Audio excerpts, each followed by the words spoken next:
પરિવહન મંત્રી પૂરગ્રસ્ત વિસ્તારનું નિરીક્ષણ કરવા ગયા ને પોતે જ ફસાઈ ગયા. આ તો સારું થયું કે એનડીઆરએફની ટીમ તાત્કાલિક પહોંચી ગઈ, નહીં તો. ઘટના ઉત્તર પ્રદેશના બલિયામાં બની, જ્યાં બલિયાના પૂરગ્રસ્ત વિસ્તારોનું નિરીક્ષણ કરવા નીકળેલા યુપીના પરિવહન મંત્રી દયાશંકરસિંહ પોતે જ પૂરગ્રસ્ત વિસ્તારમાં ફસાઈ ગયા.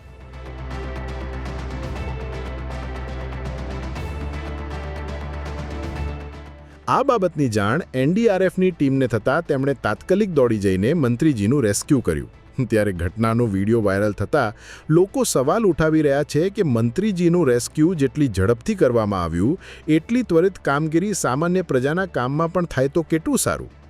ત્યારે હે તંત્ર, જેવું મંત્રીજીને ફળ્યું તેવું સૌને ફળજો.